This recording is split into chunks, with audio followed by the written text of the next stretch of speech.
Oh, yan yung LED na kakabit natin. Oh, angas, di ba? Pangit tignan. Tanggal tayo. Palpak, palpak. Tapos na rin yung likod. Pugi ng gulong natin, oh. B-rubber, mga idol. Racing na yan. Yung almost the same lang nung dati natin.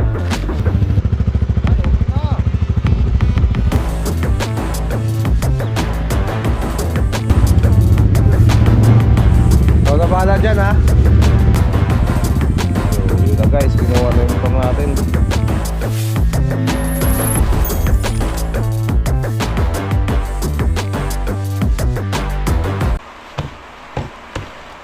Ito na pala yung ating kaperasong pyesa. So ang unang parcel natin ay walang iba kundi ang ating Zenlo X1. Up. Yun, makikita nyo agad yung LED. Oh, yan yung LED na ikakabit natin. So ano ba tong nasa box na to? Ay, ito yung ata yung mga wiring nya.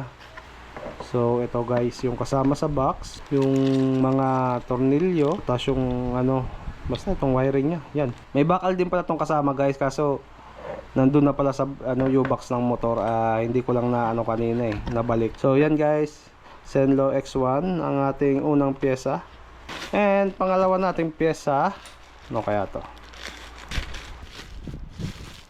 Ano to?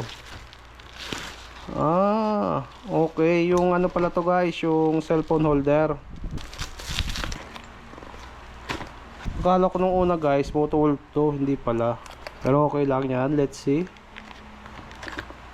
Ito guys, yung kanyang charging port.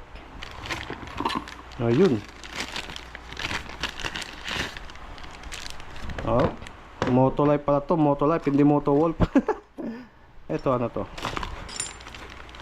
Oops, ano yun? Bakit? May nut. Yung dati kasi natin guys, wala siyang charger. Kumbaga, ganito lang siya, plain. Buhabiyahe nga tayo ng malayo, di ba? Hindi ko na kailangan magdala ng power bank. Kumbaga, ito na lang yung gagamitin natin pang charge ng phone. Oh. Panis. So ito, pangatlo nating package. Ano kaya to? Piling ko yung ano to yung radiator cover. Ganyan tayo kalupit mag-unboxing. Grabing karton niya, no? Par. Yan ang tunay na packaging, di ba?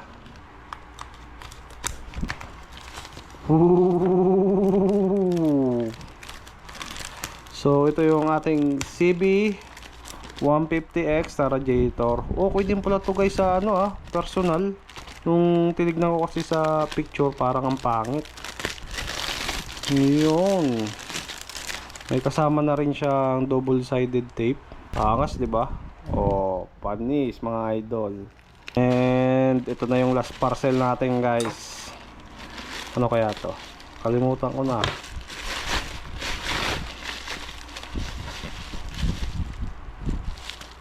Ano to? Yung side mirror. Ang liit pala. Grabe ang liit niya sa personal. So let's try. Sana okay to. Kasi papalitan ko na nga rin yung side mirror ko. Syempre gusto ko mapaiba naman yung side mirror. Kumbaga bagong style naman. Kasi yung last na side mirror nga natin ay Ducati side mirror. Let's see. So ganyan siya guys. Tapos igaganyan ko siya. Tama ba? Yan. Kasi mukhang maliit mga idol. Koso dapat to naging soko. Ayun soko. Try muna natin tiyagaan. Pero mukhang maliit nga mga idol. Parang hirap ako makakita dito. Pero tignan muna natin. Wait natin ikabit, di ba? So ito pala guys, sa mga pyesa natin ay ilalagay ko sa baba yung mga link kung saan ko to binili. Okay? So yun guys, tara kabitan natin. Yun. Tapos yan. Di ba? All good, sir. Pero ang bala ko kasi, yung charging port natin ay hindi ko siya dito part ilalagay. Kumbaga dito ko po siya ipapalagay guys. Basta dito sa ilalim. Di ba? Solid ba? Solid. Pogi, sir. Saktong-sakto mga idolo. Tsaka mukhang okay naman yung double-sided tape na kanyang kasama. Ayan oh. Mukhang matibay naman yung dikit. Okay na mga lods. Oh, di ba? Dagdag angas. Dapat pala bumili pa ako ng ano dito eh, yung pesa pa dito. May nakikita ako sa Shopee din na parang cover niya dito. Bale, yun yung isusunod natin na kaperasong pesa dito mga idol. And ito nga yung papalitan natin mga idol. Itong lumina natin. Dito natin ilalagay yung X1 natin. Kasi nahihinaan ako nito eh. Ito kasi yung TDD natin, well solid naman siya paggabi, kaso nga lang malapitan lang yung buga niya, kumbaga hindi pang malayuan. Kailangan ko kasi ng pang malayuan na buga. And especially ito rin yung ginagamit ko na pang daylight natin. So ito yung dati nating side mirror mga idol. Itong Ducati side mirror. Ngayon ipapalitan natin siya nito. So try natin ikabit. Sana maging okay. Kaso yun nga, ang liit nga eh no. May makikita pa kaya ako nito. Pure plastic lang to guys ah. So guys, ito napaka-importante na tong tools na to. Kahit sabihin yung maliit lang to eh solid to guys, kumbaga maraming mapaggagamitan. Hope yan. Oh, di ba?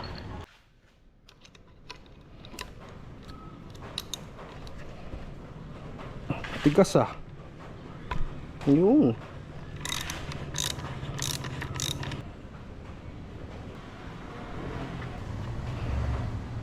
Ay, I'm disappointed. Ang liit. O, hindi bagay guys. Oh, pangit tignan. Tanggal tayo. Palpak, palpak. Kung makikita nyo, tinanggal ko muna yung dalawang side mirror. Yun nga, hindi ko nagustuhan yung nabili kong side mirror kasi mukha siyang tokong. Continue na lang natin bukas kasi baka daling ko to sa payusan. Kasi papakabit ko na yung mini driving light and yung kanyang charger. Papayos ko rin tong hazard natin and wiring ng busina. So bukas na lang ulit. Hindi na ako nakapag-vlog kanina kasi nga medyo na-busy na sa pagpapayos ng motor. Tapos na rin yung mga pinagawa natin, like yung mga pinawiring natin. And ngayon, since mag-alas 5 na, kailangan ko naman papalitan yung gulong ng ating CB150X kasi baka magsarado na yung shop. Tignan nyo nga, hindi pa nga namin nabalik yung mga bag. Tapos yung side mirror eh kakabit ko to mamaya kasi buti nga dumating na rin ngayong araw.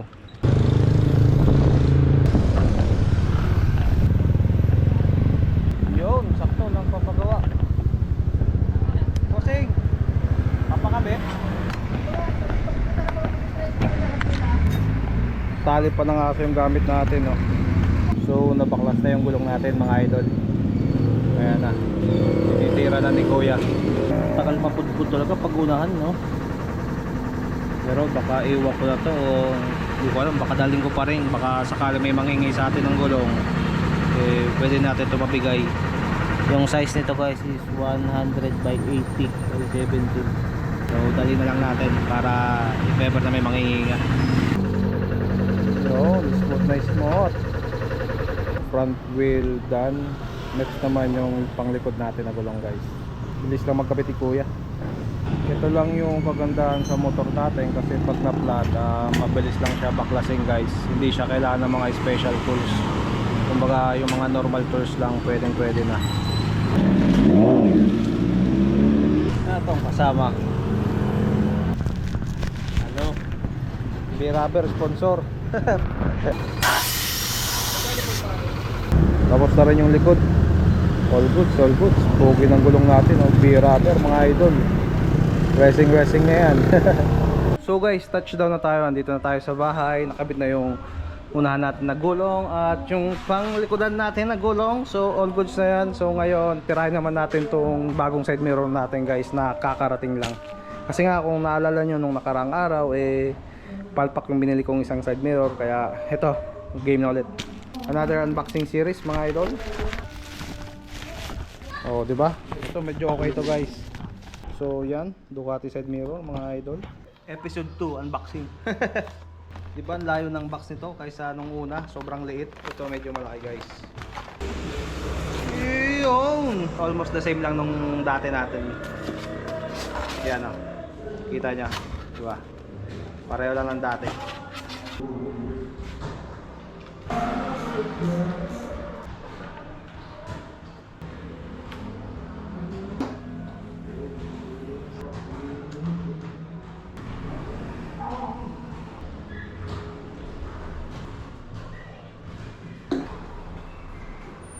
So kung makikita nyo guys, nakakabit na yung ating mga side mirror. Yan. So bali yung dating design lang to mga idol. Time check muna tayo.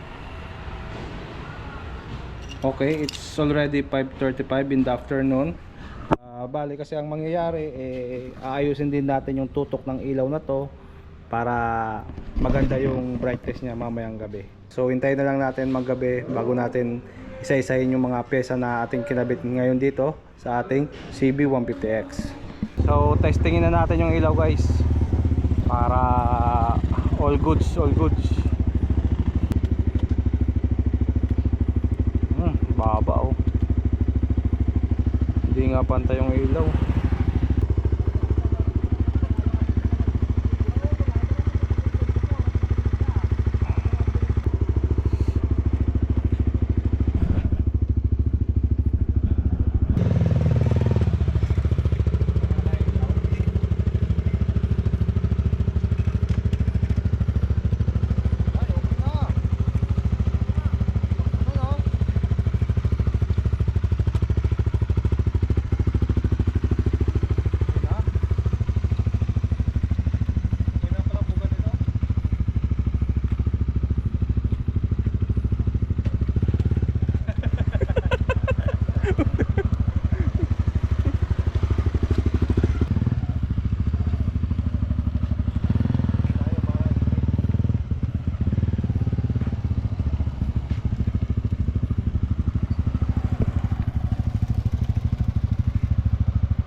Slider.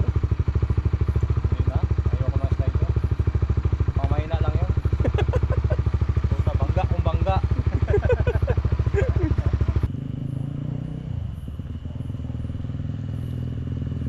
Sus.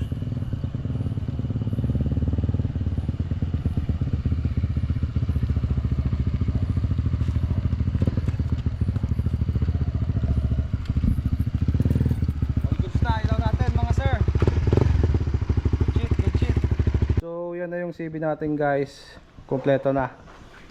Bali ang mangyayari di ko pala nasabi sa inyo, itong motor natin dadali ni Boss Ivan. Siya na yung magdadrive nito pa Bicol kasi nga ang dadali natin sa second week of September itong ating sasakyan kasi iuwi ko na yan guys. So bali ito siya na lang muna yung magdadala nito. And doon na lang tayo ulit magkita-kita ng nakamotor mga idol. So yun pala guys, mga pyesa na napalitan ko dito ngayon is yung mga kanyang wiring, especially yung kanyang hazard guys ay pinaayos na rin natin. Kung makikita nyo, goods na yung hazard natin guys. O diba, GS concept na naman tayo. Tapos yun, yung mga wiring sa busina, yung mga relay kasi pinaayos ko rin para malinis. At pinalitan natin ng itong switch din sa ating ilaw. And yan, mga side mirror, ano pa ba. So yan, gulong natin, pinalitan din natin yung gulong. So bali yung gulong natin guys ay B-rubber. Yan. So same size lang ng stock. Ang ano nito is Super GT. Yan, Zenlo X1 guys. Kung makikita nyo, sobrang ganda. Solid, lasang ilaw natin. Ano pa ba? Yan, mga spark plug, yung air cleaning ng ating air cleaner pala, ay air cleaner este. Basta yung parang niya, nakalimutan ko tawag doon, lininisan lang.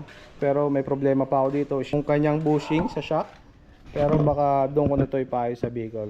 Bale, yun lang muna for today's vlog. So, thank you for watching. Abangan nyo ulit yung vlog natin pauwi ng Bicol. So, yun lang. Ikaw na bahala dyan, boss. Kaya? Kaya, idol?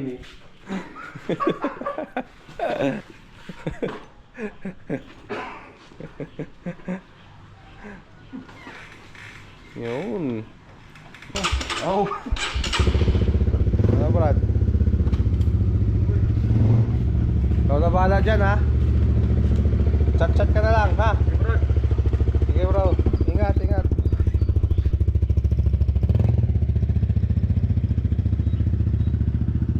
So, yun na guys. Kinuha na yung motor natin.